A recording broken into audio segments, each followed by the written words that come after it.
Lola Luisito? Gumagana bang ginawa mong panggagamot sa aking mister? Nagagawa kong tanggalin ang insektong libakang sa loob ng katawan ng mister mo. Subalit, tingnan mo ang loob ng kanyang balat. Kapag tinuklap ko ang balat na nakatabing sa kanyang mga sugat. Ano yan, Lola Luisito? Bakit parang bahay ng bubuyog ang loob ng kanyang balat? Maraming mga itlog ang nakasiksik sa mga butas. Mga itlog ng insekto na nakuha ko sa kanyang sugat. Baliwala ang ginagawa kong panggagamot dahil nagawa na nilang mag-iwan ng kanilang itlog sa loob. Sakaling pumutok ang mga itlog ng libakang, ay magiging hudyat na yon ang kamatayan ni Nato. Mari, tulong! Maawa ka! Tulungan mo ko! Ano nangyayari sa iyo, Nato? Bakit walang tigil ang kamot mo sa iyong balat? Nagkakasugat ka na dahil sa walang humpay mong pagkamot. Nanunod sa kaloob-looban ng katawan ko ang kati na nararamdaman ko. Nararamdaman ko, Marina, parang mababaliw na ako sa magkahalong kirot at kati. Halika, Nato. Tutulungan kita makatayo. Dadalhin kita sa ospital ngayon din. Oo, Mari, isugod mo na ako sa ospital. Nararamdaman ko na parang malapit na akong mamatay. Taon 1998, San Rafael, Iloilo. Nakahain na ang almusal mo, Eunice. Kaya wala ka ng dahilan para hindi kumain. Aalis na ako ng maaga para maabutan ko ang aking mag-asawang amo. Ikaw na rin ang nagsabi na ngayon ang huling araw na ibinigay sa inyong palugit para sa bayaran. Kahapon pa nga po sana, Nay. Humingi lamang ako ng karagdagang palugit. Ihahatid ko na rin sana kahapon kaso nakalimutan ni Sir Nato na ibigay dahil nagmamadali siyang umalis. Sumaglit ka na lang sa tanghalian para maibigay ko na sa iyo, anak, ha? Opo, pupuntahan ko na lang po kayo mamaya. Sige, mag-iingat ka. Aalis na ako, anak. Kayo rin po, Nay. Mag-iingat po kayo sa paglalakad ninyo. Anak ni Aida si Eunice sa pagkadalaga. Wala na siyang nakagisnang ama dahil ayon sa kanyang ina, mayroong pamilya ang nakabuntis sa kanya. Itinakwil na silang mag-ina matapos malaman ng kanyang ama na nagdadalang tao si Aida. Sa madaling salita, kabit ang kanyang ina. Nilalakad ni Aling Aida ang halos 5 kilometrong kalsada papunta sa bahay ng mag-asawa na kanyang pinagsisilbihan. Walang anak ang mag-asawang yun, kaya hindi ganoon kabigat ang kanyang trabaho. Kalimitan pa, wala ang mag-asawa sa bahay dahil pareho itong empleyado. Sa munisipyo nagtatrabaho ang kanyang lalaking amo at ang babae naman ay isang manager sa bangko. Tinitiis ni Aida ang mahabang lakaran sa umaga at hapon para may ipandagdag sa baon ng kanyang anak. Mababawasan pa ang kanyang sahod kapag pinili niyang sumakay papunta sa bahay ng kanyang amo. Mayroong sariling susi si Aida sa bahay ng mag-asawa para hindi na maabala ang tulog ng dalawa. Magandang umaga, Ma'am Marie. Ang aga mo naman yata, Manang Aida. Sigurado ako na may kailangan ka. Tama ba po? Meron nga po, Ma'am. Nakapagsabi na ako kay Sir Nato kahapon, kaso nagmamadali siyang umalis kaya hindi ko na naipaalala pa. Ay nako, Manang Aida, sa susunod dumiretso ka na sa akin. Alam mo naman si Nato, palagi na lang sabong ang inaatupag niyan. May paniniwala kasi ang mga sugarol na hindi maglalabas ng pera kapag may sabong. Magiging maasim umano ang pasok ng swerte. Pero ako hindi ako naniniwala sa ganon. Ay, ganun pala yon, Ma'am. Paumanhin kong baka minala si Sir Nato dahil sa ginawa ko. Hayaan mo naman ang Aida. Hindi naman ako nagpapapaniwala sa mga ganon eh. Magkano bang kailangan mo? 200 sana, Ma'am. Pambayad sa graduation ng anak ko. Ah, talaga, Manang? Magtatapos na si Eunice sa high school? Mabuti naman kung ganon. Opo, Ma'am Marie. At alam niyo ba, isa si Eunice sa makakatanggap ng parangal sa darating na graduation nila. Napabilang ang anak ko sa hanay ng nangunguna sa klase. Isang ulirang mag-aaral ang anak mo, Manang Aida, at higit sa lahat, bilang anak, nagkaroon ng katuturan ng paghihirap mo na maigapang ang kanyang pag-aaral. Oo nga po, ma'am. Hindi na baling mahirapan ako basta nakikita kong nagsisikap ang aking anak. Masaya na ako. Yun lang ang tanging bagay na maiiwan ko sa kanya. Sige, Manang, aakyat na ako sa taas. Ipaghain mo na lang ako ng makakain. Maliligo lang ako't gagayak dahil kailangan ko na rin makapasok na maaga ngayon sa trabaho. Iabot ko na lang mamaya ang halaga na kailangan mo. Si Sir Nato po, hindi po ba siya sasabay sa inyo mag-almusal? Mamaya pa siguro papasok yun sa trabaho kaya ako na lang munang ipaghain mo. Pagkalipas ng isang oras, narinig ni Aida ang takong ng sapatos na suot ni Marie na pababa sa hagdan. Agad siyang sumalin ng mainit na tubig sa tasa para ipagtimpla ang among babae ng kape. Manang Aida, sabayan mo na akong kumain. Kumain na po ako, ma'am, bago ko umalis sa bahay. Madaling araw pa lamang ay gising na ako para magkape. Sa bagay, nakasanayan ng katawan mo na magising na madaling araw kaya ganon. Pagkatapos ng trabaho mo, Manang Aida, pwede kang umidlip. Pakibigay mo na lang mamaya kay Eunice ang 500. Dinagdagan ko na yan. Sabihin mo dahil ginalingan niya sa pag-aaral. Maraming salamat, Ma'am Marie. Sigurado na magiging masaya si Eunice dahil mayroon pa siyang ekstrang pera. Sabihin mo sa kanya, huwag siyang titigil sa pag-aaral kahit mahirap. Walang imposible sa taong may pangarap. Makakarating ang sinabi mong yan, Ma'am. Marami pong salamat ulit. O siya, ikaw nang bahala dito, Manang Aida, ha? Kailangan ko nang umalis. Mabilis na humakbang si Manang Aida palabas ng bahay para ipagbukas ng gate ang kanyang among babae. May kanya-kanyang sasakyan ang mag-asawa na kanilang gamit tuwing sila ay umaalis. Perpekto ang buhay ng dalawa dahil pareho silang pinagpala sa panlabas na itsura at pati na rin sa karera. Ang kulang na lamang ay isang anak na lalong magbubuklod sa kanilang pagsasama. Makalipas ang ilang sandali, nagluto na si Manang Aida ng tanghalian ng magising si Nato. Nag-uunat pa ito ng kanyang katawan habang malaya na naglalakad sa sala. Hindi na ito naiilang na kumilos sa bahay na suot lamang ang manipis na shorts at walang panloob. Wala namang mali siya kay Manang Aida na makita si Nato sa ganoong ayos dahil parang anak na ang turing niya sa among lalaki. Ikaw talagang bata ka. Magsuot ka nga ng damit. Paano na lang kung may ibang tao dito? Kulang na lang ay sumilip na yung manoy mo sa nipis ng suot mo. Pasensya ka na, Manang. Ganito talaga kaming mga lalaki kapag bagong gising. Palaging galit.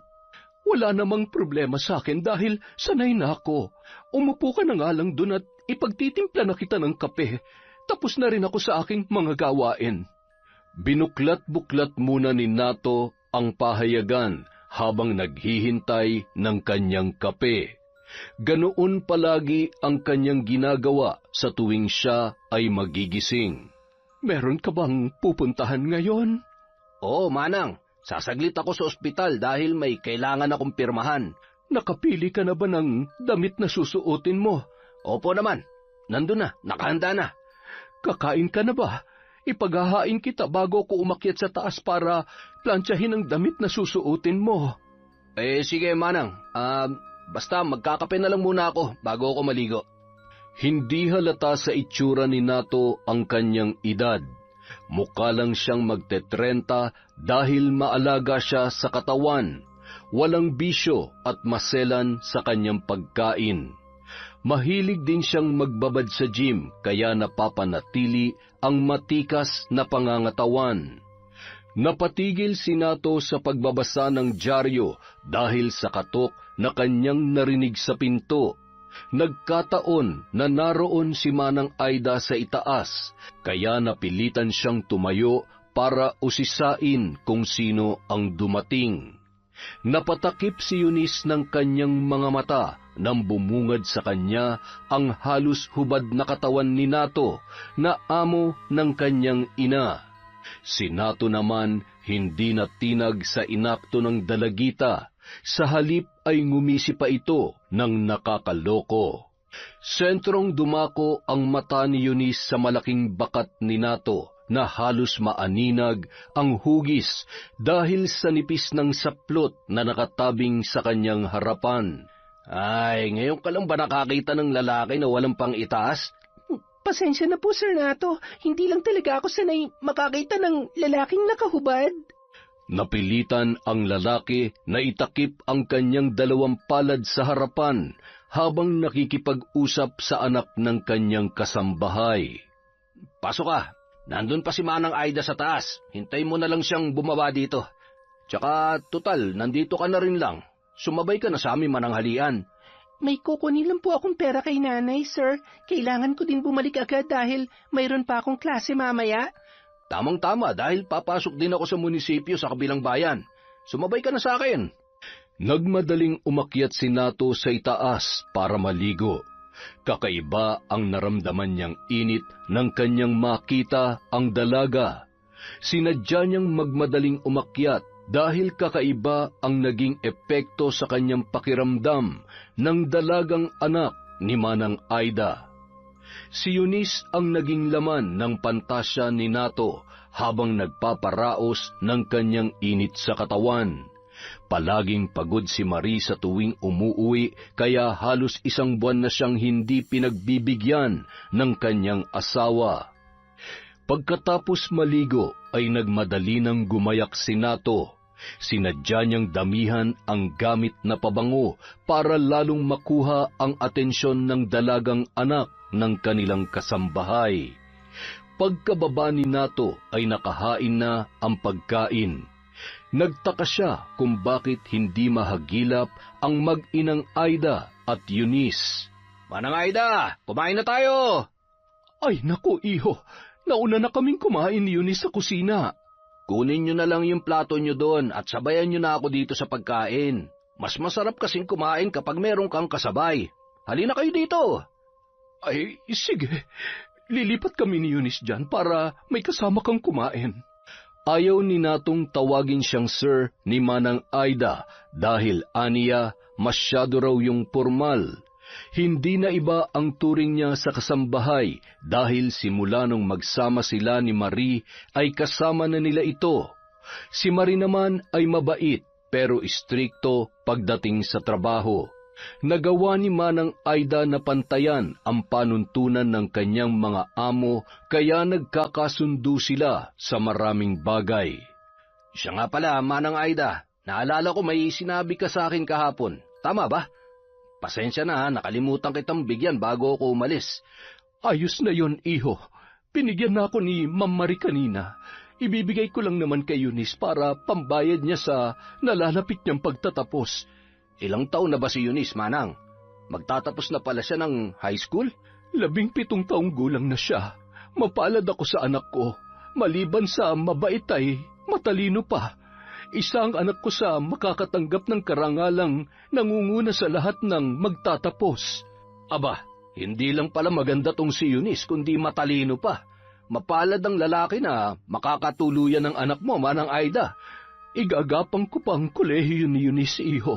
Yun na lang ang maaari kong maiwan sa kanya. Punta mo ako sa opisina sa susunod na linggo. Ipapasok kita bilang scholar ng munisipyo. Makakatanggap ka pa ng allowance mula sa aking opisina para hindi na problemahin ni Manang Aida ang pag-aaral mo, Eunice. Talaga, sir? Hindi ko po tatanggihan ang alok nyo. Eh, sige na. Bilisan mo ng kumain at nang makaalis na tayo. Magiging malaking tulong sa pag-aaral ng anak ko ang inaalok mo, iho. Ngayon pa lamang ay nagpapasalamat na ako sa iyo. Hindi na kayo iba sa akin, Manang Aida. Sino ba naman ang magtutulungan kundi tayo-tayo din lang, di ba? Pagkatapos kumain ay nagyaya na si Nato na umalis. Inihatid naman sila ni Manang Aida hanggang sa garahe. Sumakay si Eunice sa likuran ng sasakyan dahil nahihiya itong tumabi sa amo ng kanyang ina. Dito ka na sa harapan umupo, Eunice. Mapagkakamalan akong driver mo niyan. Ang ganda-ganda mo pa naman. Nahihiyang binuksan ni Eunice ang pintuan ng sasakyan para lumipat sa unahan. Hindi nakaligtas sa paningin ni Nato ang inasta ng dalaga na sadyang mahiyain. Ay nako, pwede ba huwag ka na mahiya sa akin? At saka, hindi naman ako nangangain ng tao. Pasensya na, sir. Hindi lang talaga ako sanay na makisalamuha sa mga katulad ninyo. Nabigla si Eunice nang hawakan ni Nato ang kanyang kamay.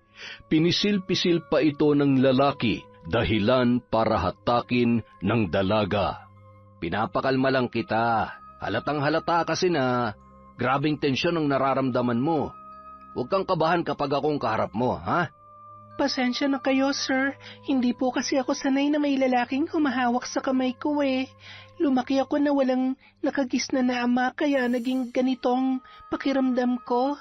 Nobyo, sa edad mo sigurado ako na marami kang manliligaw, lalong-lalo na sa kagandahan mong yan. Opo, meron po akong nobyo, sir, pero mataas po ang respeto niya sa akin. Matagal din ang inabot bago ko naging kampante na makasama siya. Ibig sabihin ay wala ka pang karanasan? Karanasan sa ano po, sir? Wala. Kalimutan mo na ang sinabi ko. Paminsan-minsan nahahalata ni Eunice na dumadaplis ang kamay ni Nato sa kanyang hita. Ipinagsawalang bahala niya na lamang yun dahil hinahawakan nito ang kambyo ng sasakyan habang nagpapatakbo. Napapansin din niya na napapadalas ang paglunok ni Nato habang nagmamaneho ng sasakyan. Pagparada ay nagmadaling lumabas si Eunice. Aminado ang dalaga na may kakaiba sa pakikitungo sa kanya ng amo ng kanyang ina. Eunice, sandali lang. Ayos na po ako dito, Sir Nato. Maraming salamat po sa paghatid. Idagdag mo na to sa binigay ni Manang Aida. Alam ko na marami kang kailangang bilhin para sa paparating na pagtatapos mo. Nag-aalangan si Eunice na tanggapin ang 2,000 na iniaabot sa kanya ni Nato. Nako, sobra-sobra na po ang halagang ibinibigay nyo, Sir Nato. Pasensya na pero hindi ko po ito matatanggap. Tanggapin mo na. Gusto mo ba na magtampo ako sa'yo? Tutal kusang loob ko naman na binibigay. Wala akong hinihinging kapalit niyan. Sige na. Tanggapin mo na dahil kailangan ko nang umalis. Maraming salamat po. Mag-iingat po kayo sa pagmamaneho. Aasahan kita sa opisina ko sa susunod na linggo, ha? Ipapasabi ko na lang kay Manang Aida kung anong araw ka pupunta sa opisina. Salamat po ulit, Sir Nato. Matamis ng ngiti ang iniwan ni Nato bago muling pinaandar ang makina ng kanyang sasakyan. Sinundan na lamang ng tingin ni Eunice ang papaalis na si Nato bago pumasok sa kanyang paaralan. Sino yun, Eunice? Pamilyar sa akin ang mukha ng lalaking yun ah. Si Sir Nato yon, amo ni nanay. Empleyado siya ng munisipyo sa kabilang bayan. Oo nga, tama. Sa MSWDO, siyang boss doon. Inaalok nga ako na maging scholar sa kolehiyo eh. Pinapapunta ako sa susunod na linggo sa kanyang opisina. Ay nako, mag-iingat ka sa lalaking yun dahil balita ko, mahilig daw yun sa mga dalaga, lalong-lalo na yung katulad mo na maganda at makinis ang balat. Siguro naman kahit papano may respeto siya kay nanay. Matagal nang naninilbihan sa kanila ang nanay ko. Hindi ko rin siya lubusang kilala, basta mag-iingat ka lang sa kanya. Sakaling makaramdam ka ng kakaiba sa pakikitungo niya sa'yo, dumistansya ka na kaagad. Ang mga ngaso na gutom ay hindi mamimili ng kanyang biktima. Basta tugma sa kanyang panlasa, agad niya yung susunggaban. Ayan na naman tayo sa malalalim mong palaisipan, Joseph eh. Pumasok na nga lang tayo sa loob. Halika sa kantin, ililibre kita ng paborito nating kwek-kwek. Uy, talaga? Ililibre mo ako sa kauna-unahang pagkakataon? Pasensya na, ngayon lang ako nagkaroon ng extra eh. Alam mo naman ang sitwasyon namin ni nanay. Oo naman, memoryado ko ng kwento ng buhay mo, kaya naiintindihan kita. Kaya masasabi ko na ikaw ang best friend ko. Hanggang sa makarating sa opisina ay hindi nawaglit sa isipan ni Nato ang nararamdaman niyang pagnanasa sa anak ng kanyang kasambahay. Ganoon si Nato kapag may tumatak sa kanyang isipan na makakagising sa natatangi niyang pagnanasa. Aminado siyang may kakaiba sa kanyang ugali dahil kapag may natipuhan siyang babae, hindi yun basta-basta mawawala sa kanyang isipan. Ilang dalaga na ang kanyang nabuntis at sapilitang ipinalalaglag ang sanggol na nabubuo sa kanilang sinapupunan. Ganoon ang nagiging kalakaran sa tuwing magbubunga ang kanyang kahayupan. Naturingan siyang huwaran na kawani ng kawang gawa, pero ang totoo ay ginagamit niya lang ang tanggapan para mapagtakpan ang kanyang gawain. Pagkatapos ng klase ay agad na umuwi si Eunice para ibalita sa kanyang nanay ang pagbibigay sa kanya ni Nato ng malaking halaga. Anak, binigyan ka ni Nato ng pera kaya kailangang meron siyang makita na binili mo. Sapat ng 500 na ibinigay mo, Nay. May natitira pa nga na mahigit 200. Sapat na yun para pambili ng bestida at tsinelas. Itatago ko na lamang ang pera na binigay ni Nato sa iyo, anak. Malaking ambag ng halagang ito para sa nalalapit mong pagpasok sa kolehiyo. Samantala, pagod nang nakauwi si Marie kaya hindi niya napansin ang mister na mayat-maya'y bumabangon sa kanilang higaan. Sa buong magdamag ay gising si Nato. Paulit-ulit lang siyang umiinom ng tubig dahil sa init na kanyang nararamdaman. Init ng pagnanasa para sa dalagitang anak ng kanilang kasambahay. Paulit-ulit na bumabalik sa kanyang isipan ang inosente at maamong muka ni Eunice. Napilitan si Nato na bumaba para libangin ang kanyang sarili. Kailangan na mabuhusan ng malamig na tubig ang kanyang katawan para maibsan ang naninigas niyang damdamin. Bandang 5:30 ay dumating si Manang Aida. Nagtaka ang babae kung bakit gising na ang kanyang among lalaki. Kalimitan ay tinatanghali yon ng bangon. Ang aga mo naman yatang gumising, iho. Meron ka bang pupuntahan? Oo, Manang Aida. Kailangan ko makapasok na maaga dahil may dadaluhan akong pagtitipon. Pagsisinungaling ni Nato sa kanilang kasambahay, gustong-gusto niya nang usisain si Manang Aida kung kailan pwedeng pumunta sa kanyang opisina si Eunice. Pinipigilan niya lamang ang kanyang sarili dahil umiiwas siyang magduda si Manang Aida na mayroon siyang interes sa anak nito. Salamat nga pala, iho, sa ibinigay mong regalo kay Eunice, ha? Sinabi niya sa akin na binigyan mo siya ng malaking halaga. Iyon ba, Manang? Galing yun sa opisina. May ibinibigay kaming gantimpala para sa mga karapat-dapat na mga estudyante. Ibinigay ko lang naman ng mas maagang para kay Eunice. Huwag mo na lang banggitin kay Marian tungkol sa bagay na ito, ha? Makakaasa ka, iho. Nagtatanong nga si Eunice kung kailan siya pupunta sa opisina mo. Sabik na talagang batang yun na pumasok sa kolehiyo. Mabuti naman, Manang Aida, at nabanggit mo. Bukas sabi mo sa kanya, pwede na. Mga bandang 4:00 ng hapon para maisabay ko na lang siya pauwi. Ay, sige, iho. Asahan mo na pupunta si Eunice sa opisina mo bukas. Sigurado na matutuwa ang batang yon kapag ipinaalam ko sa kanya. Sige, Manang Aida. Akyat na ako sa taas at baka magising si Marie. Hahanapin ako nun kapag wala ako sa tabi niya. Pakidamay mo na nga rin pala ako sa agahan at sa pagtitimpla mo ng kape, ha? Iba ang inaasahan ni Nato na mangyayari sa pagpunta ni Eunice sa kanyang opisina. Sinadya niyang papuntahin ang dalaga ng alanganing oras para magkaroon siya ng sapat na pagkakataong masimulan ang kanyang plano.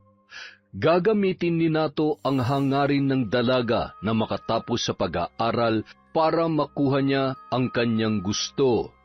Nato, himala yata na sumabay ka sa akin mag-almusal. Anong napapanaginipan mo nakaraang gabi? Hindi ko na maalala. Pero kailangan kong pumasok na maaga ngayon dahil minamadali na ako ni Mayor na matapos ang payroll sa makakatanggap ng ayuda. Alam mo na, gagamitin sa eleksyon. Ayun! Tapos pumayag ka naman na gamitin ang opisina mo para mamili ng boto? Hindi naman pamimili ng boto yun. Gusto lang ni Mayor na tumatak sa kanilang isip na mula sa kanyang liderato ang natatanggap nilang ayuda. Ibang klase ka rin no? Mula naman yun sa buwis na binabayaran nating lahat. O siya, sige na. Tama ka na, Marie. Alam ko na kung saan pupunta ang usapang ito. Gustuhin ko naman na sumalungat sa kagustuhan ni Mayor. Wala naman ako magagawa. Ayon nga sa kasabihan na kapag mahirap maglayag sa malaking alon, magpaanod ka na lang kung ayaw mong tumauban sinasakyan mong bangka. Kung sa bagay, kailan pa ba naging malinis ang politika sa Pilipinas? Ang pakiusap ko lang sa iyo, Nato, ibigay niyo ang ayuda sa mga taong karapat-dapat at kailangan makatanggap ng tulong. Yun nga ang gusto kong mangyari, kaya inuuna kong mga taong malalapit sa akin. Bukas nga nakatakdang pumunta si Eunice sa opisina para sumalang sa pagsasala. Nagbibigay nga ako ng scholarship sa hindi ko kakilala, kay Eunice pa kaya na anak ni Manang Aida. Kailangan pa ba talagang sumalang si Eunice sa screening? Hindi pa ba sapat na patunay na walang katuwang si Manang Aida sa pagpapalaki sa kanyang anak? Isa pa, Nato, matalino si Eunice, kaya karapat-dapat talaga silang mag-ina na makatanggap ng tulong mula sa gobyerno. Bahagi lang naman ang prosesong pagdadaanan ni Eunice. Mahirap na baka sabihin ng mga empleyado sa departamento ko na mayroon akong kinikilingan. Baka gayahin pa nilang ganong sistema. Sa bagay, may punto ka naman doon. Pagkatapos mag-almusal ay naghiwalay na ang mag-asawa para pumasok sa kani-kanilang trabaho. Pagdating ni Nato sa kanyang opisina ay agad na kumunot ang kanyang noo. Mabilis niyang hinatak ang isang dalagita na halata ang nakaumbok na tiyan. Agad niyang binuksan ang pinto ng kanyang sasakyan at pasalampak na isinakay ang dalagita. Pinaharurot ni Nato ang pagpapatakbo, papalayo sa kanilang opisina. Anong ginagawa mo rito, Janine? Sinabihan na kita na huwag mo akong pupuntahan sa opisina. Balak mo pa yatang dungisan ng pangalan ko Binigyan na kita ng pera para lubayan mo ako. Ano pang kailangan mo sa akin? Napayuko na lamang ang dalaga at nagunahan sa pagpatak ang kanyang mga luha sa magkabila niyang pisngi. Ano ba talagang problema? Bakit pa bigla-bigla kang sumusulpot sa harapan ng opisina ko? Paano ko kayo makakausap kung hindi ko kayo pupuntahan sa opisina niyo? Mula nung bigyan niyo ako ng malaking halaga, tumigil na kayo sa pakikipagkita sa akin. Di ba sinabi ko naman sa iyo na mayroon akong asawa? Hindi ako pwede makisama sa iyo. Masisira ang reputasyon ng pamilya ko. Kaya lang naman ako pumunta para malaman mo na buntis ako. Nakita ko nga. Hindi ka kasi nag-iingat. Nakalimutan mo na ba? Sa pilitan yung ginawa mo sa akin tapos sasabihin mo na hindi ako nag-iingat. Binaboy mo lang ako. Pasalamat ka wala kaming sapat na kakayahan para idemanda ka. O sige na, tama ng drama. Ipalaglag mo yung sanggol. Dadaling kita sa aborsyonista ngayon mismo. Kailangan walang maiwan na bakas na may namagitan sa atin. Napakasama mo talaga. Ginagamit mong kahinaan naming mahihirap para maabuso mo kami. Manahimik ka nga dyan. Baka dumilim ang paningin ko, tuluyang kita dito. Huwag mo akong sasagarin. Batid ni Janine na may kakayahan si Nato na gawin ang kanyang pagbabanta. Tumahimik na lamang ang dalaga at kinimkim ang galit na gustong-gusto ng sumabog. Gustuhin man niya na buhayin ang sanggol, ngunit wala siyang sapat na kakayahan para yun ay alagaan. Parehong nakaratay sa ospital ang kanyang mga magulang dahil sa nakakahawang sakit. Pumayag siyang gamitin ni Nato kahit labag sa kanyang kalooban. Malaking halaga ang naging kapalit ng kanyang pananahimik. Ngunit isang araw, nagulat na lamang si Janine nang tumigil na si Nato sa pangungulit sa kanya. Wala siyang magawa, kaya naisip niya na gamitin ang kanyang ipinagbubuntis para makahingi ng pera kay Nato. Papayag ako na ipalaglag ang sanggol at ibabaon na lamang sa limot ang lahat sa isang kondisyon. Aba, ibang klase ka rin Sa huling pagkakataon ay nakahanap ka pa rin ng alas para mahuthutan ako ng pera. Sa'yo ko lang naman natutunan to. Ano? Papayag ka ba o hindi? Magkano bang kailangan mo para manahimik ka na talaga ng tuluyan? 50,000 piso. Kapalit ng pananahimik ko at pagpayag na ipalaglag ang sanggol na nasa aking sinapupunan. Binuksan ni Nato ang kanyang bag at inilabas ang makapal na bugkos ng pera. Ibinato niya pa yun sa kandungan ni Janine para ipakita ang kawalang respeto sa dalaga. 100,000. Ayaw ko nang makikita ang pagmumukha mo. Siguraduhin mo lang na hinding-hindi na magkukrus ang landas natin. Kapag may ginawa kang kalokohan, may paglalagyan ka sa akin. Nagkakaintindihan ba tayo? Matutupadan na pagkasunduan natin, Nato. Pagkatapos kong ipalaglag ang sanggol, hindi mo na ako makikita pa. O sige na, tama ng drama. Sobrang laking halaga na niyan. Kaya siguradong tutupad ka na sa usapan natin. Kapag ginulo mo pa ako, alam mo kung anong kaya kong gawin. Dinala ni Nato si Janine sa kilalang aborsyonista sa probinsya ng Iloilo. Pagpasok pa lang ni Nato ay kilala na siya ng babae. Palatandaan na hindi yun ang unang pagkakataon na pumunta siya doon. Kasalukuyang nagsisigarilyo ang matandang babae nang dumating sina Nato at Janine. Napakatulis mo talaga, Renato. May nadali ka na naman. Ilang buwan na yan? Hindi ko alam. Siguraduhin mo lang na maliligpit na maayos at hindi sisingawan tungkol dito, ha? Areglado. Ang bayad. Iniabot ni Nato ang pera sa matandang aborsyonista at agad na pinapasok si Janine sa isang kwarto na nagsisilbi niyang klinika. Kumpleto sa gamit ang naturang lugar na ayon sa matanda ay pag-aari ng isang politikong doktor sa Iloilo. Iginapos ang kamay at paa ni Janine para masiguro ni Nato na hindi makakatakas ang dalaga. Agad na tinurukan ng gamot para pumutok ang kanyang panubigan at manganak ng maaga. Bago pa makatapos si Ising ay nakaalis na si Nato. Magpakalayo-layo ka na, iha. Sana ito na ang una't huling pagkakataon na aapak ka sa aking bahay. Lumayo ka sa lalaki na katulad ni Nato na mapagsamantala at hayok sa kamunduhan. Manyakis si Nato at may sakit sa pag-iisip. Magiging kawawa lamang ang kanyang mabibiktima. Samantala, habang naglalakad si Eunice palabas ng eskwelahan, ay palihim siyang sinusundan ng isang matandang babae. Nakasuot ang matanda ng purong itim na damit. Umaabot sa lupa ang laylayan ng kanyang kasuotan. Malayo-layo na ang distansya ni Eunice mula sa kanyang paaralan nang kanyang mapansin ang presensya ng matandang babae na sumusunod sa kanya. Mangilan-ngilan na lang ang nakikita niyang kapwa estudyante na napapagawi doon. Kinutuban si Eunice ng masama sa maaaring gawin ng matanda kapag wala na talagang dumadaan na tao. Nagdesisyon ang dalaga na punahin ang ginagawa ng matanda na pagsunod sa kanya. May kailangan ka ba, Lola? Bakit sunod kayo ng sunod sa akin? Kanina pa kita napapansin na kung saan ako liliko ay doon ka rin dumadaan. Ano bang pakay mo sa pagsunod sa akin? Ako si Luz Biminda, ang nagluwal sa iyong ama. Katulad mo, Apo, inabando na rin ako ng walang hiya mong ama. Wala siyang utang na loob pagkatapos kong ibigay ang lahat sa kanya. Hindi man lamang siya nakaalala na bisitahin ako. Ayaw ko na matulad sa nanay mo ang iyong kapalaran, kaya bago ko mawala, ay gusto kong iwanan sa iyo ang natatangi kong pamana. Natatanging pamana, Lola? Ano po yun? Tanggapin mo ang itim na kahong ito, Apo.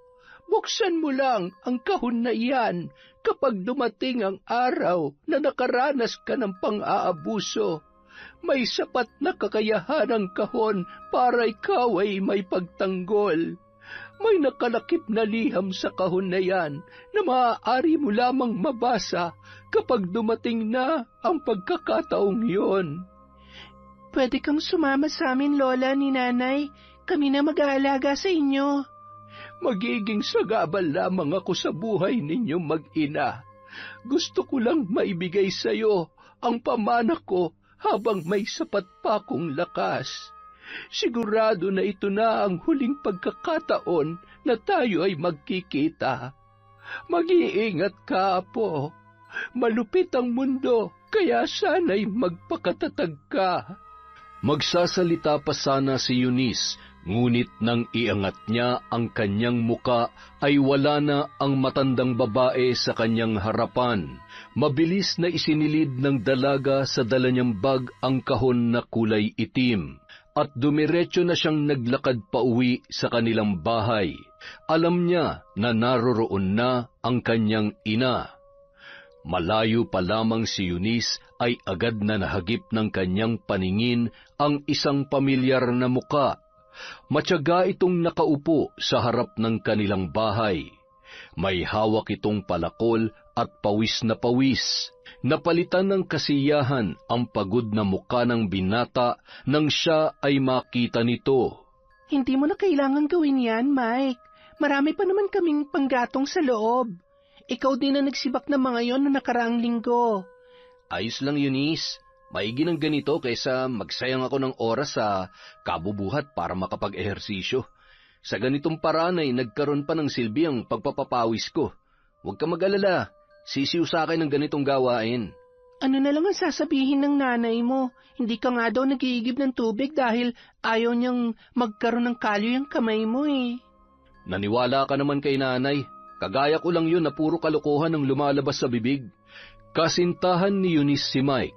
Ang kanilang relasyon ay halos 2 taon na. Magalang at mabait na bata si Mike, kaya napamahal na ito kay Manang Aida. Simula nang maging nobyo ni Eunice si Mike ay ito na ang gumagawa ng mabibigat na gawain sa kanilang bahay. Halos araw-araw itong pumupunta sa kanila pagkatapos ng kanyang klase. Halika, Mike. Anak, magmerienda muna kayo. Ay nako, nag-abala pa po kayo, Nanay Aida. Busog po ako. Kumain ako pagkadating ko sa bahay. Kumain ka na, Mike, dahil sigurado na magtatampo na naman si nanay kapag tinanggihan mong kanyang inihahain. Halika na, sabayan mo na ako magmerienda. Sige na nga, baka pagalitan pa ako ni Nanay Aida. Madalas doon nagpapalipas ng gabi si Mike, pero buo ang tiwala ni Manang Aida na parehong responsable ang 2 bata at hindi gagawa ng bagay na ikagagalit niya. Lalong-lalo na si Mike na responsable kung mag-isip at maganda ang pananaw sa buhay. Kinabukasan, maagang umalis si Manang Aida para pumasok sa trabaho. Inihatid pa siya ni Mike hanggang sa kabilang barangay kung saan ito nakatira. May pasok ka ba ngayon, anak? Opo, Nay, pero hindi po muna ako papasok. May trabaho si Nanay kaya kailangan kong lumiban sa klase para asikasuhin yung pagpapatanim ng palay sa sakahan. Ang swerte talaga ng anak ko sa iyo, Mike. Sana nga lang ay ikaw na talaga ang makatuluyan ng anak ko. Aba, parang meron pa pong ibang pwedeng maging nobyo si Eunice. Hindi natin hawak ang ating kapalaran. Marami pa na pagbabago ang mangyayari sa inyong dalawa ni Eunice. Walang may kontrol sa pagsubok at problema na maaring darating. Subalit kung ako lang talaga ang masusunod, ay gustong-gusto ko na ikaw na ang kanyang mapangasawa. Hinding-hindi ko susukuan si Eunice, Nay. Handa akong suungin ang anumang pagsubok na darating sa aming relasyon. Positibo ko na makakaya naming malampasan ang anumang problema. Naniniwala ako na may sapat kang kakayahan na malampasan ang anumang unos sa inyong buhay. Mapalad ang anak ko dahil napunta siya sa lalaking kagaya mo. Sige po, Nay. Mag-iingat po kayo. Mamaya na lang po tayo mag-usap ulit. Plano ni Eunice na pumunta sa opisina ni Nato nung araw na yun. Balak niyang magpaalam sa kanyang guro na maagang uuwi dahil kailangan niyang puntahan sa opisina si Nato para sa kanyang scholarship sa kolehiyo. Hindi naman nag-atubili ang kanyang guro na payagan siyang makauwi ng maaga. Sa kabilang bayan pa ang opisina ni Nato, kaya kailangan pa niyang sumakay ng 2 beses sa jeep. Sinadya ni Eunice na umalis na maaga para may sapat siyang oras sa pagbibiyahe. Pagdating niya sa opisina ni Nato ay pinaghintay pa siya ng tauhan ng lalaki. Mahigit 1 oras siyang nakaupo sa bulwagan kung saan may nakapila na katulad niya na humihingi ng tulong at ayuda sa opisina ni Nato. Bandang 4:30 nang ipatawag siya ng lalaki na pwede na siyang pumasok sa opisina nito. Pagkapasok pa lamang ni Eunice ay naramdaman niya na ang nanunuot na lamig sa kanyang katawan. Napakalamig ng hangin na ibinubuga ng aircon sa kanyang opisina na halatang sinadya ni Nato. Nagtaka si Eunice dahil pagkapasok niya ay nakasando na lang si Nato at nakasuot ng jogging pants sa loob ng kanyang opisina. Halika, tuloy ka, Eunice. Umupo ka. Salamat po, Sir Nato. Hindi talaga ako humaharap sa mga pumupunta dito, Eunice. Ngayon lang ako nagpapasok ng hindi empleyado sa opisina ko. Espesyal ka, kaya pinadiretso na kita dito sa loob ng opisina. Salamat naman po kung ganon, Sir Nato. Ano po ang kailangan para makakuha ng scholarship? Sa totoo lang, para lang naman sa formalidad, kaya pinapunta kita dito sa opisina. Nag-imprenta si Nato ng pormas para punan ni Eunice ng kanyang personal na mga detalye. Iniabot niya sa dalaga ang napakaraming papel na halatang sinadyang damihan para siya ay magtagal. Ganito po ba talaga kadami ang kailangan kong sagutan, Sir Nato? Bakit? May problema ba, Eunice? Wala po, sir. Nabigla lamang po ako na ganito pala kadami ang kailangan kong sulatan. May exam sa pinakahuling bahagi. Kailangan galingan mong pagsagot para hindi ako mapahiya sa pagpasok ko sa iyo bilang scholar dito. Makakaasa po kayo, sir. Iniwanang mag-isa ni Nato si Eunice sa kanyang opisina. Kakaiba ang ngiting sumisilay sa kanyang muka bago lumabas. O, paano, Eunice? Maiwan muna kita dito sa loob ng opisina ko, ha? Babalikan na lang kita mamaya kapag tapos mo ng sagutan lahat yan. Sige po, Sir Nato. Salamat po ulit. Ang totoo, gusto lamang ni Natong masiguro na walang taong matitira sa loob bago simulan ang kanyang balak kay Eunice. Nang makalabas ang huling empleyado sa kanyang opisina, ay agad siyang bumalik sa kanyang silid. O ano, Eunice? Nahihirapan ka bang sumagot sa exam? Hindi naman po, sir. Sa katunayan, patapos na po ako. Sinadya ni Natong idikit ang kanyang malapad na dibdib sa batok ng dalaga. Naaamoy niya na ang gamit na pabango ng dalagita na lalong nagpadagdag sa init na kanyang nararamdaman. Bahagyang napadistansya si Eunice nang maramdaman niya ang pagdikit ng katawan ni Nato sa kanyang batok. Nanindig ang kanyang mga balahibo nang maramdaman ang init na nagmumula sa hininga ng lalaki. Sir Nato, may problema po ba? May takot na saad ng dalaga. Mukhang naiilang kayata sa akin, Eunice. Hindi naman po sa ganon, sir. Hindi lang talaga ako sanay na may dumidikit na ibang katawan sa aking balat. Napakaswerte naman ng nobyo mo, Eunice. Huwag naman po kayong ganyan, Sir Nato. Kinakabahan po ako sa inyo eh. Bakit ka namang kakabahan? Mabait naman akong tao, lalo na kapag magandang kaharap ko. Sir Nato, pwede bang ilayo niyo yung katawan niyo sa akin? Kinakabahan po ako. Baka po hindi ko matapos tong exam na binigay niyo sa akin. Nanginginig si Eunice sa takot nang maramdaman niya ang nakabukol sa harapan ni Nato na bumubunggo sa kanyang tagiliran. Nasa 8 gulang na ang dalaga para maunawaan ang ginagawa ng lalaki. Nakayakap na si Nato sa kanyang balikat at naririnig niya ang mabilis na paglunok nito ng kanyang laway. Huwag naman po sana kayong ganyan, Sir Nato. Maawa po kayo sa akin. Naiiyak na saad ni Eunice, dala ng matinding takot nang biglang pumasok ang matandang empleyado sa opisinang yun. Mabilis na lumayo si Nato sa tabi ng dalaga at umakto na walang nangyayari. Akala ko ba, Manong, ay nakauwi ka na? Ano pang ginagawa mo dito? Pauwi naman na talaga ako. Kaso narinig ko ang paghikbi ng dalagang kasama mo. Anong ginagawa mo sa kanya? Sagutin mo nga ako.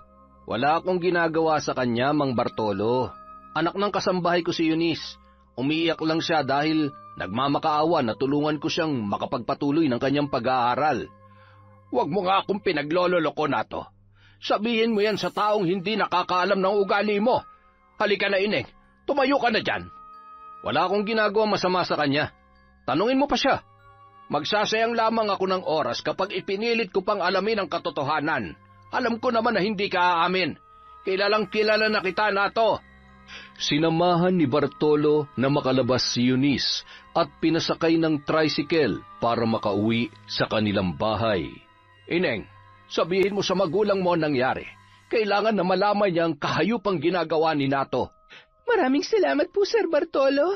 Sigurado na may nangyaring masama sa akin kung hindi kayo dumating. Pasensya ka na, Ineng. Isang hamak na driver lamang ako sa munisipyo. Wala akong sapat na otoridad para banggain si Nato.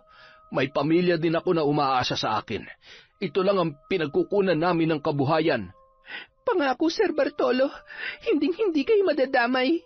Sa halip ay kailangan ko pang magpasalamat dahil naglakas loob ka na tulungan ako.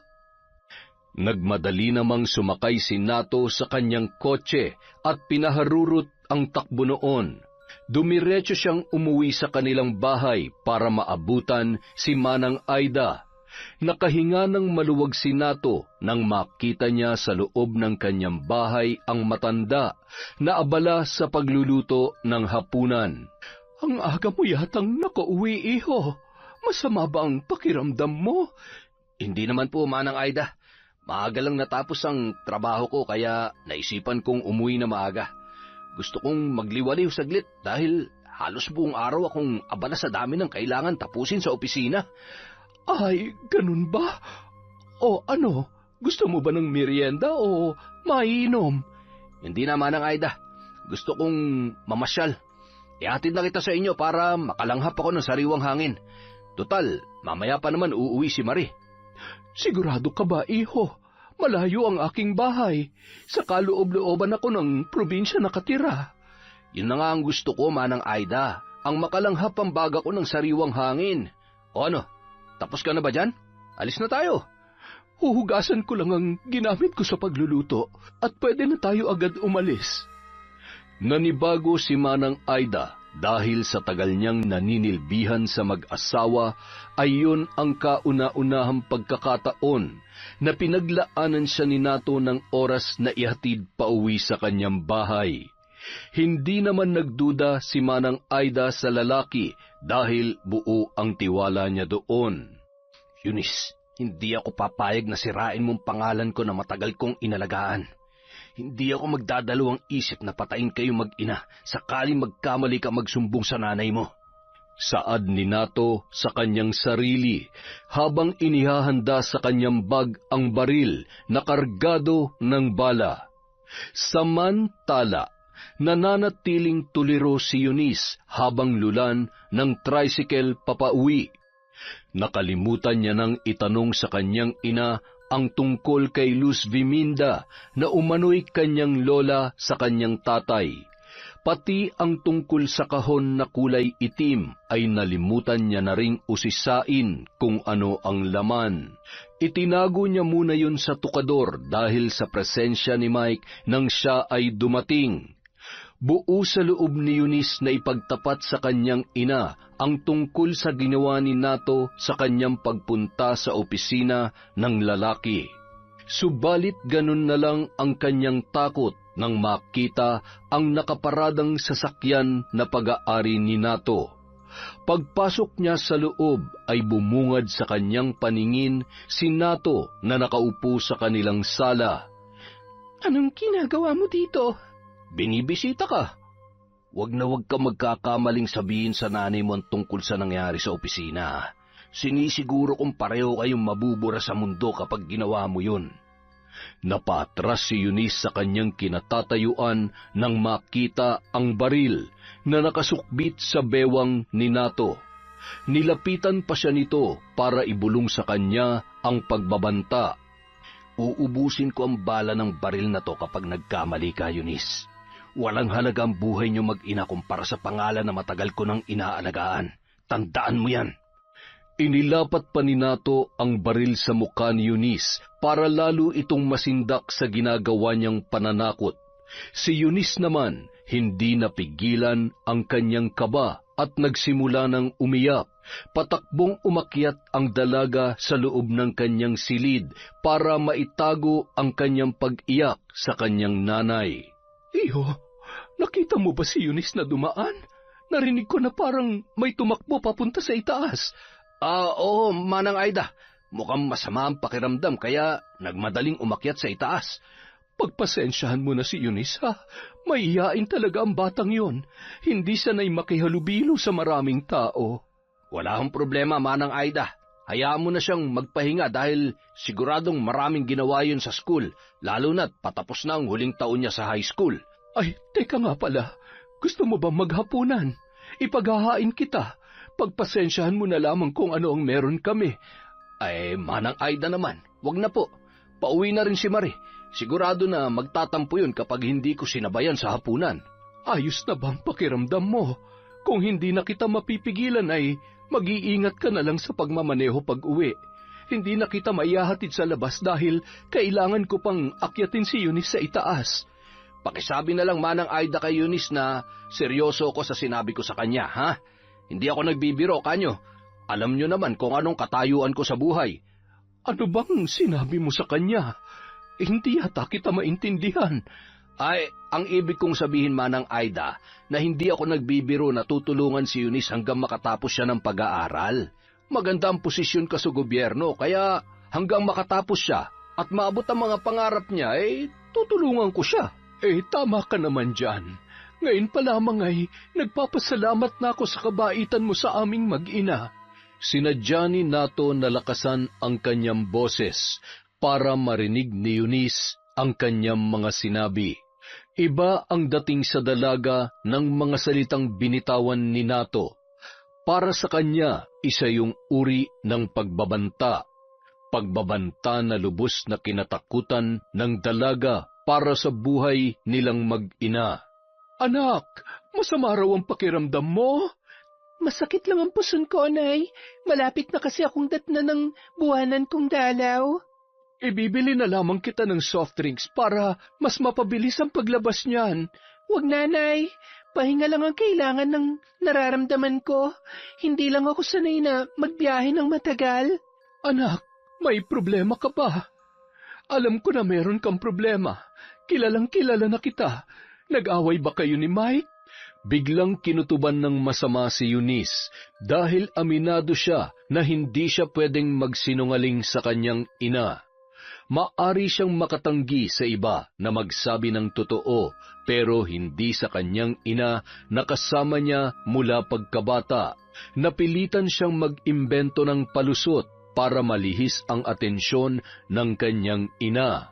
Nagkatampuhan lang po kami ni Mike, Nay. Nagkasagutan po kami kaya sumama po ang loob ko. Ay naku anak, huwag mong hayaan na tumagal pa ang tampuhan niyo ng batang yon. Sigurado naman ako na hindi niya sinasadya sakaling nagkasamaan kayo ng loob. Sayang ilang taon na pinagsamahan ninyo sakaling tumuloy sa hiwalayan ang inyong problema.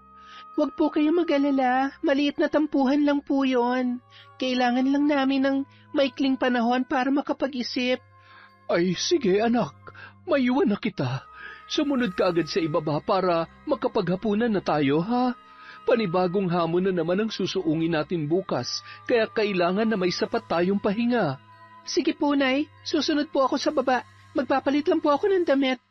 Nakahinga ng maluwag si Eunice nang tuluyan na siyang nilubayan ng kanyang nanay Aida. Tahimik ang mag-ina habang kumakain ng hapunan. Naintindihan naman ni Manang Aida na mayroong pinagdadaanan ang kanyang anak. Nakatulugan na ni Eunice ang pag-iyak hanggang sa sumapit ang kalagitnaan ng gabi. Nagising siya dahil sa huni ng mga insekto sa kanyang silid. Nararamdaman din ng dalaga ang mga insektong gumagapang sa kanyang katawan. Napabalikwas siya sa kanyang higaan at nagmadaling tinungo ang pindutan ng ilaw. Bumulaga sa dalaga ang napakaraming libakang sa sahig. Nagtaasan ang kanyang balahibo sa kulay ng libakang na maihahalin tulad sa sariwang dugo. Inakala ng dalaga na dugo ang nakakalat sa ilalim ng kanyang higaan, ngunit bigla siyang natakot nang isa-isang nagsigalawan ang mga nakatumpok na kulay pula sa sahig. Nagsunuran ang mga libakang pabalik sa tukador na kinalalagyan ng kahon na ibinigay ng kanyang lola Luzviminda. Nagmadali siyang bumangon para halungkatin ang tukador na pinagtaguan niya ng kahon. Pilit niyang hinahanap ang mga libakang na kulay pula pero wala siyang matagpuan kahit isa sa loob ng kanyang tukador. Gusto pa sanang ipagpatuloy ni Eunice ang paghahanap pero biglang pumasok sa kanyang silid ang kanyang nanay Aida. Ayos ka lang ba, anak? Kinabahan ako. Akala ko ay may nangyari ng masama sa'yo. Ano ba ang problema, anak? Bakit bigla ka na lamang nagising? Wala po, Nay. Bigla na lang akong nakaramdam ng uhaw kaya binuksan ko ang ilaw. Ah, ganun ba? O siya, ako na ang kukuha ng tubig sa baba. Ayaw mag-alala ni Eunice ang kanyang ina, kaya pinili niyang ilihim ang mga kakatuwang bagay na kanyang nararanasan. Sigurado si Eunice sa kanyang nakita, hindi siya namamalikmata. Sigurado siyang mga libakang na kulay pula ang gumambala sa kanyang pagtulog. Kinabukasan, maagang bumangon ang dalaga para magluto ng kanilang agahan. Hindi na siya dinalaw ng antok hanggang sumabog ang liwanag sa buong paligid. Sa kabilang banda, taimtim na nag-isip ng paraan si Nato kung paano niya mapapasunod si Eunice na pumayag sa nais niyang mangyari. Sumilay ang nakakalokong ngiti sa kanyang mga labi matapos siyang makapag-isip ng paraan. Anong oras ka papasok sa trabaho, Nato? Biyernes ngayon, kaya maaga akong aalis. Mamaya na siguro, kaya mauna ka na. Sabihin mo na lang kay Manang Aida na ipaganda ako ng maisusuot para diretso na lang ako maliligo pagkabangon ko. Sinadya ni Nato na hindi magpakita kay Manang Aida dahil bahagi yon ng kanyang plano. Pagkarinig ni Nato na umalis na ang sasakyan ng kanyang asawa ay nagmadali na siyang bumangon. Sinadya niya magtago sa likod ng pintuan na malapit sa hagdanan. Inabangan niya ang pagdaan ni Manang Aida at pasalisi niya itong itinulak sa hagdan. Malakas na lagabog ang bumasag sa katahimikan ng malaking bahay. Bumagsak si Manang Aida sa huling baitang ng hagdan na wala ng malay. Agad naman siyang isinugod ni Nato sa ospital para mabigyan ng lunas. Samantala, hindi naman mapakali si Eunice habang nasa eskwelahan. Kinakabahan siya na hindi naman niya alam kung ano ang dahilan. Eunice, huwag kang mabibigla sa ibabalita ko sa'yo. Huwag mo nga akong takutin, Mike. Kanina pa ako kinakabahan eh. Si Nanay Aida. Bakit? Ano nangyari sa nanay ko? Pumunta dito sa school ang amo niyang babae para ipaalam sa'yo na isinugod nila si Nanay Aida sa ospital na aksidente raw. Kanina ka pa nila hinahanap kaso hindi ka nila makita. Nagpasya na lang silang umalis para puntahan si Nanay Aida. Samahan mo ko, Mike. Puntahan natin ang nanay ko. Nagmamadaling umalis sina Eunice at Mike para sundan ang kanyang ina sa ospital. Nadatnan niya ang amo ni Aida na nakaupo sa labas ng silid kung saan kasalukuyang inooperahan ang kanyang ina. Mabuti, Eunice, at nakasunod ka agad. Kailangan ko munang umalis dahil may naiwan pa akong trabaho sa bangko. Babalik na lamang ako mamaya, ha? Si Nato na munang bahala sa inyo. Sige na, Marie. Asikasuhin mo na ang trabaho mo. Pagkalipas ng mahigit 1 oras ay lumabas na ang doktor. Sinabi niya na kailangang isugod agad sa syudad ang kanyang ina dahil wala silang sapat na gamit para isagawa ang operasyon sa kanyang ulo. Mayroong namuong dugo malapit sa kanyang utak na kailangang maalis kaagad. Lalong nakaramdam ng lungkot si Eunice dahil sa sinabing yon ng doktor. Kakailanganin nila ng malaking halaga para maisagawa ang operasyon. Saan naman ako kukuha ng pera para ipantustos sa operasyon ni inay? Susubukan ko, Eunice, na humingi ng tulong kila nanay. Pagkaalis ni Mike ay agad siyang kinausap ni Nato. Abot tenga ang ngiti nito dahil mukhang umaayon sa kanyang plano ang lahat. Halika, Eunice. Meron akong gustong ialok sa'yo. Takot man ay napilitang sumama ang dalaga dahil sa takot niya sa maaaring mangyari sa kanyang ina. Dinala siya ni Nato sa labas para kausapin. Handa naman akong tustusan ng gamutan ni Manang Aida.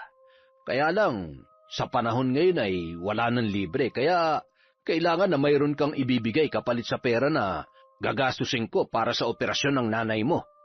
Anong gusto mong kapalit? Mamaya na ako maniningil.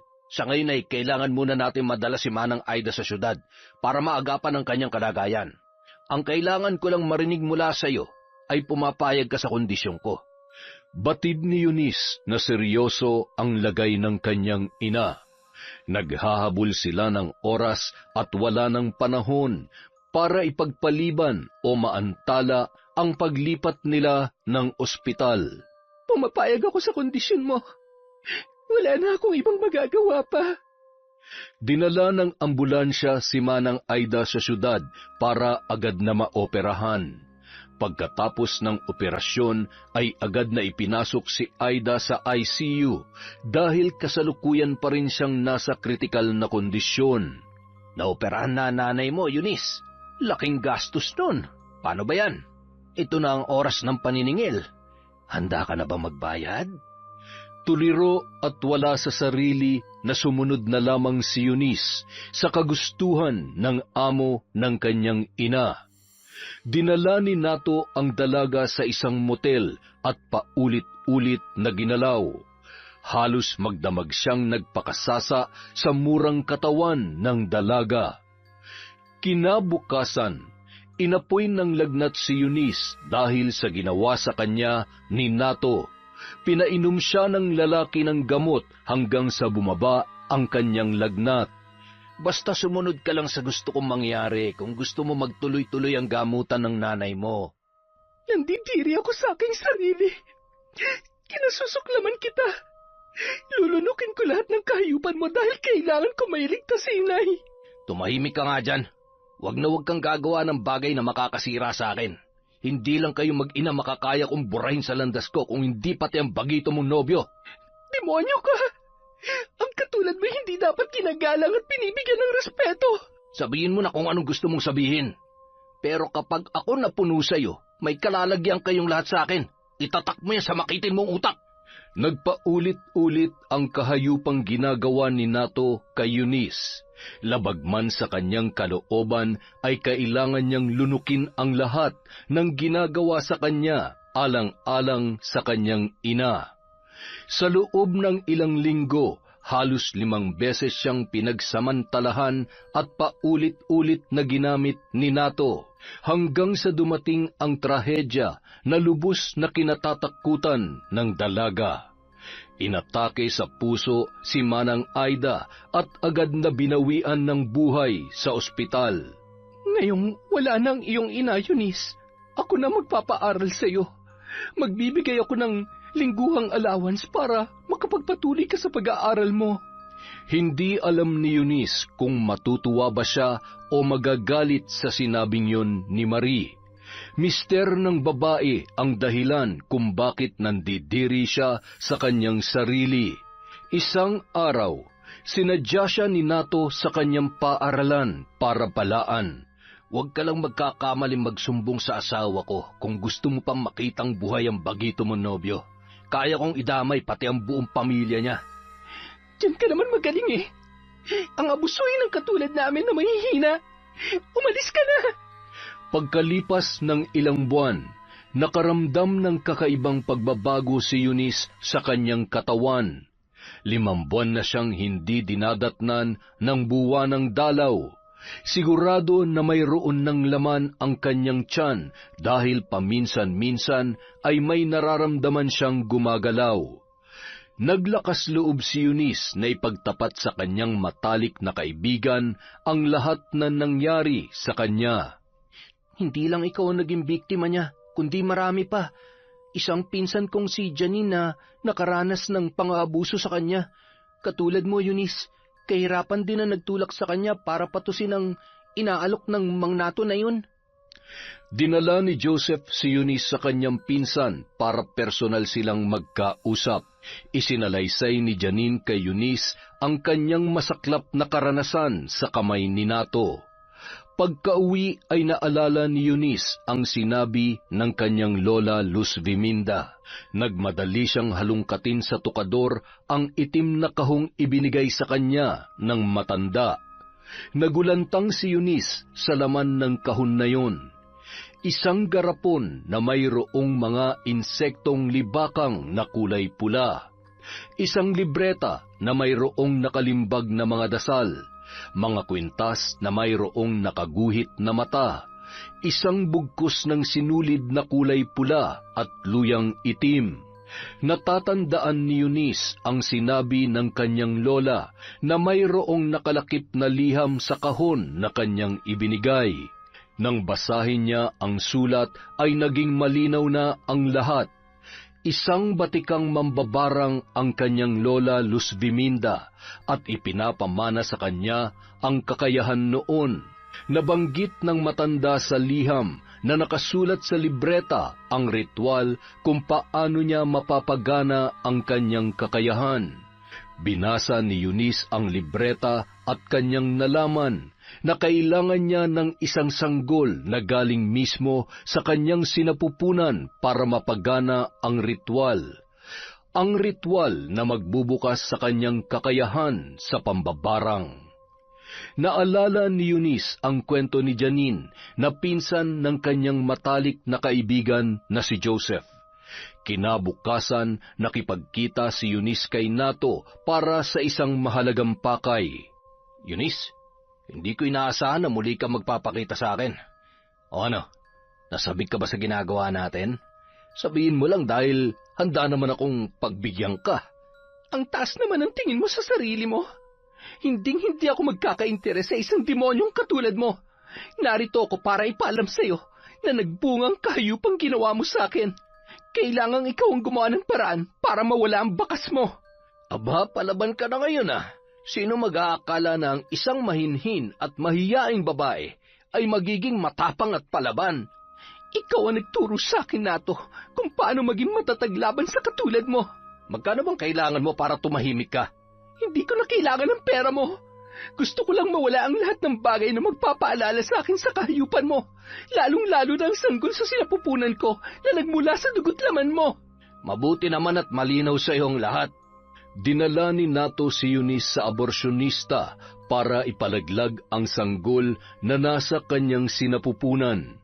Umaapak na sa 6 na buwan ang sanggol, kaya buong bata na yun. Agad naman itong kinuha ni Eunice para dalhin pa uwi. Paghihiganti ang nangingibabaw sa puso't isipan ng dalaga, kaya hindi niya naramdaman na mahabag o maawa sa sanggol na kanyang dinadala. Si Mike naman ay walang kaalam-alam sa pinagdadaanan ng kanyang nobya. Naramdaman niya lang ang pagiging malamig ng dalaga sa tuwing sila ay magkakasama. May galit ka ba sa akin, Eunice? Pasensya ka na kung wala akong nagawa nung panahon na kailangan mo ng tulong. Hindi ako galit sa iyo, Mike. Maraming nangyari simula nung namatay si nanay. Wala kang kasalanan kaya huwag mong sisihin ang sarili mo. Hindi ko kasi maintindihan kung bakit biglang nagbago ang pakikitungo mo sa akin. Hindi ka naman ganun dati. Marami nang nangyari sa akin, Mike. Sirang-sira na ako. Hindi na ako nararapat sa isang katulad mo. Teka muna, sandali lang, hindi kita maintindihan. Sabihin mo nga sa akin, Ano ba talaga nangyari sa'yo? Maliban sa pagkamatay ng nanay mo, hindi naman basta-basta ka nalang magbabago ng ganyan. Naging emosyonal ang pag-uusap sa pagitan ng magkasintahan na sina Mike at Eunice. Hayop talagang lalaking yun. Alam mo ba, nito ko lang nalaman na siya palang tatay ko. Katulad mo, biktima rin ng nato na yun ng nanay ko. Batid ko na maaaring kamuhian mo ko dahil dumadaloy sa ugat ko ang dugo ng taong sumira sa buhay mo. Hindi ko maaaring kamuhian ng tao na ang tanging ginawa ay mahalin ako. Ako dapat ang humingi ng kapatawaran dahil pumayag akong madumihan ang aking sarili. Labis ang pagpapahalaga at respeto na ibinigay mo sa akin, Mike. Pero pumayag akong mawala ang lahat ng yon sa isang iglap lang. Ipinangako ko kay Nanay Aida na hinding-hindi kita susukuan. Nangako ako na mamahalin kita, anuman ang mangyari. Walang magbabago sa pagmamahal ko sa iyo. Anuman ang balak mo, Eunice, sasamahan kita. Kakampi mo ko sa lahat ng laban mo.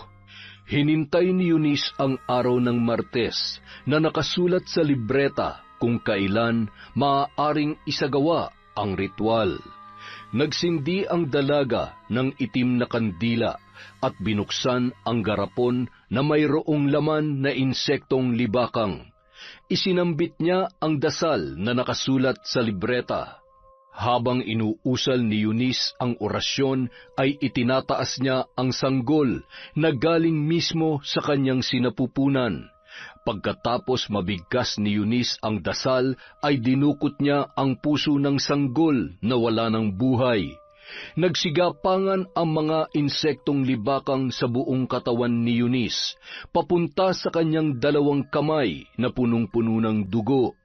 Nilantakan ng mga insekto ang puso ng sanggol na dinukot ng babae sa kanyang walang buhay na anak. Napahiyaw si Eunice sa sobrang galit habang unti-unting inuubos ng mga insekto ang puso ng kanyang anak.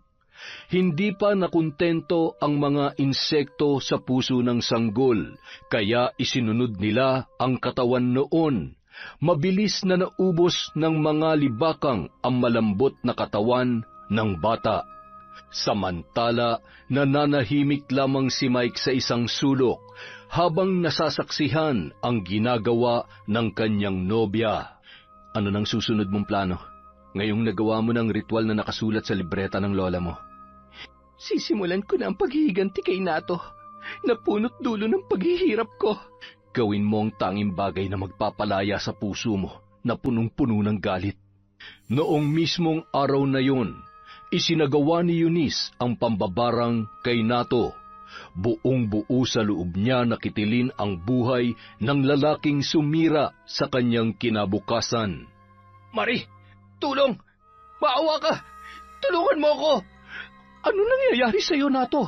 Bakit walang tigil ang kamot mo sa imbalat? Nagkakasugat ka na dahil sa walang humpay na pagkakamot mo. Nanunuot sa kaloob-looban ng katawan ko ang katinaking nararamdaman.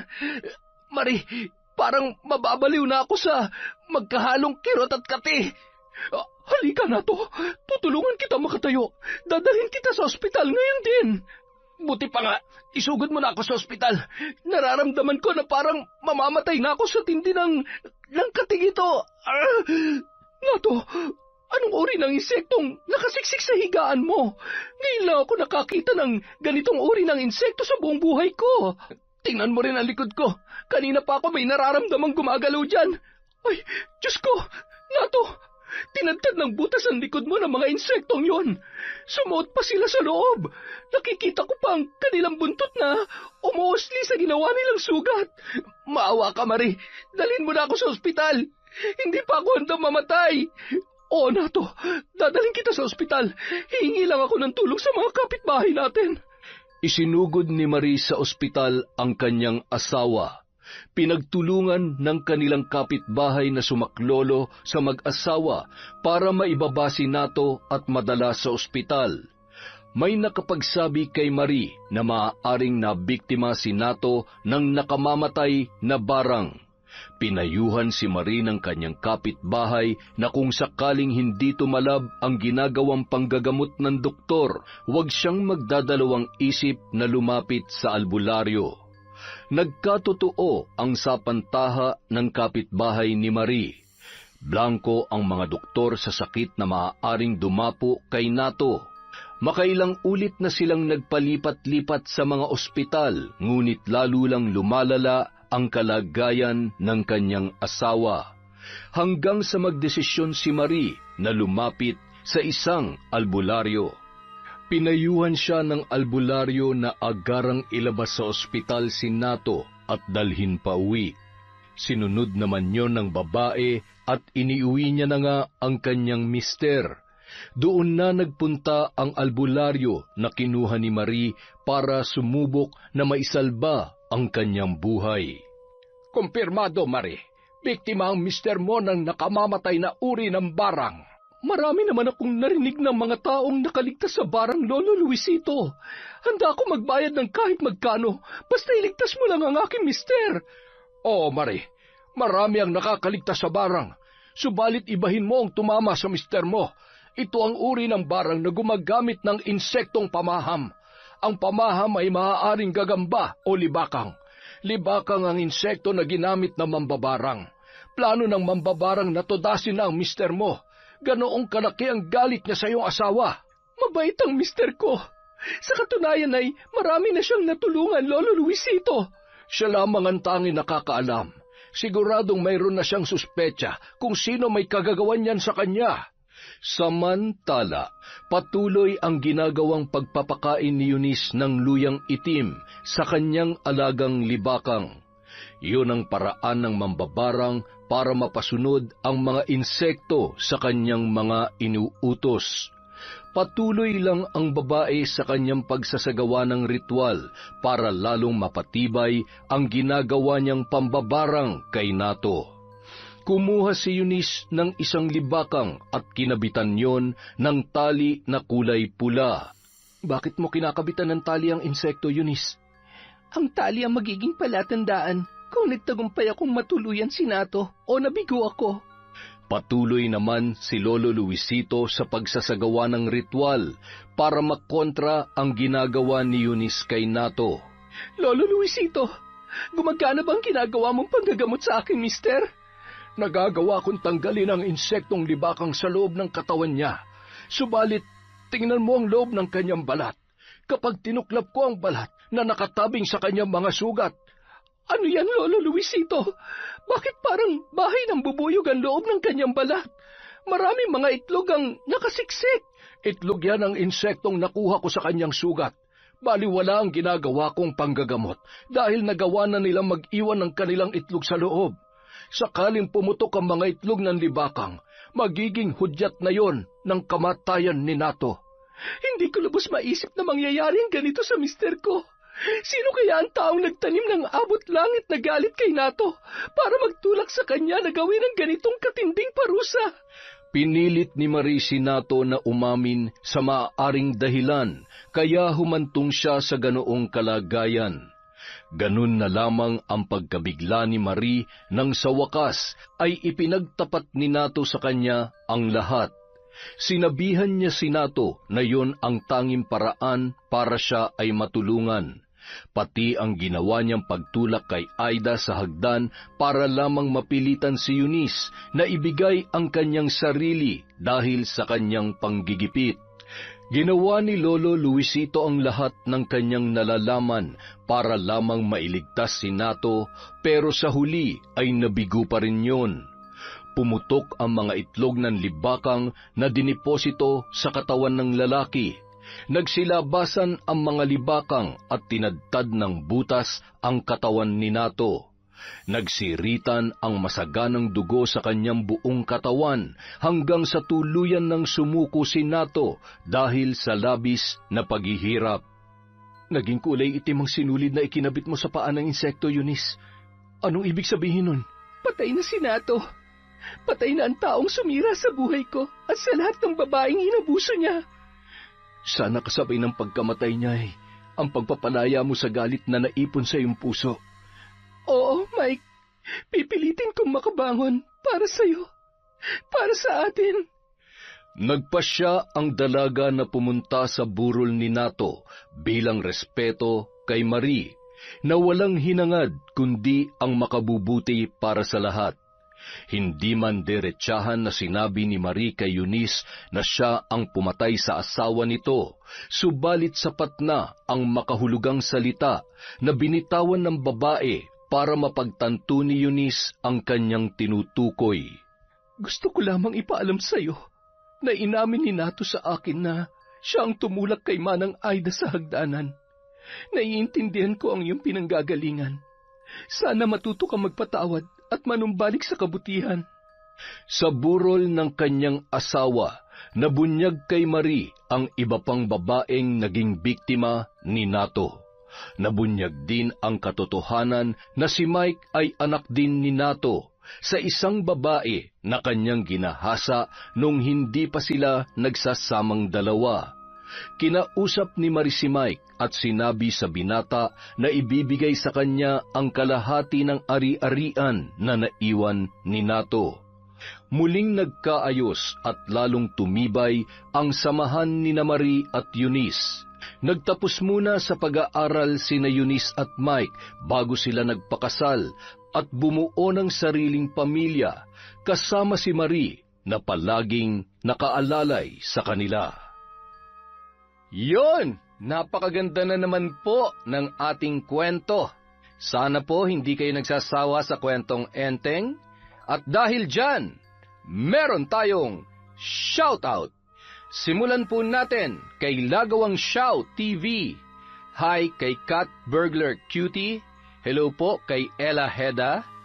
Hi kay Maria Grace Grefalja. Hello kay Nene No. Sa Galledo family from Cabuyao. Hello po kay Virginia Belay, kay Alfreda Alano, hi kay Lydia Lopez, kay Brethart Vahelidad, sa Naong family from Alma Naong na nasa Kuwait. Hi po kay Russell Matsumoto ng Aichiken, Gamagori, Japan. Hello po kay Genevieve Virtusio from KSA, kay Cherry Mukbang ASMR, kay Lodgin Flores and Lores family from Tugbungan, Zamboanga City, kay Hana Maylin Sesgundo. Hello po kay Kurt Mina, kay Rachel Ignacio, kay Yachin Tamashiro, Pangit mo Pakialamera from UAE, Rayoso Puhawan Valdez Cacalda family from Corazon Cacalda of San Mateo, Rizal, JC Bella Prudenciado na nasa Italy, at sa asawa niyang si Bella Ampatuan Suner na nasa Qatar. Hello po kay Lydia Diosera, kay Vicky Yabut, hi kay Jenny Cruz, shout out kay Nova Mansueto from Saudi, hello po kay Mami from Doha, Qatar, kay Ellen Kiano, kay Elvira Ramos, kay Ahmed Panegel, kay RV Tiong, The Hud, Andrew Rama, hi kay Almira Africano, kay Roslyn Labajo, kay Evelyn Reyes, shout out kay Leysam Costuna, kay Chloe Dia, hello po kay Ricky Bermudas, kay Aisa Torre Campo, kay Marites Nalika, hello din po kay Mariam Duka, kay Dores Estander, kay Jolene Mini Vlog from Dubai, sa family Galante sa Bohol from Dimple, kay Michelle Esperon, hello po kay Jovelyn Valdez, kay Virgie Cancino, kay Jenny Ann Elisterio, hi kay Glenda Gilyado, Seth Ryan from Montreal, Canada, Don James Patrick Escobar, kay Richard Cayon from Binangonan, Rizal, at kay Rosalina Bogayong. Hello po kay Pamela Allen, kay KWT 2029, Saksak Consolacion Cebu, at Obenita families live from Client Dave Texon. Hi kay Heart Jacqueline TV from Dubai. Hello kay Miss Maura, kay Willie Galvez, kay Lent TV2. Hello din po kay Chona Baynosa, Bertudes Melanie, Sherlyn Gumansing. Hi kay Monica Nieves, Manuel Baldonado at Lorna Algoldo, kay Marian Tamashiro, Nanay Linda Manalo from Oriental Mindoro. Hi kay Tricolors, Connie 8612, kay Olivia Tolentino, Sumandal at Ragas family from Noylin Sumandal, Loretta Bobes at Ryan Alba from Elidia Bobes. Hi po kay Dimples Yumi, kay I Love Resort Pinay, kay Estelada Silva from Switzerland at sa Cabral family, at syempre kay Chris Alcantara. Maraming salamat po sa walang sawang pagsuporta sa Kwentong Enteng.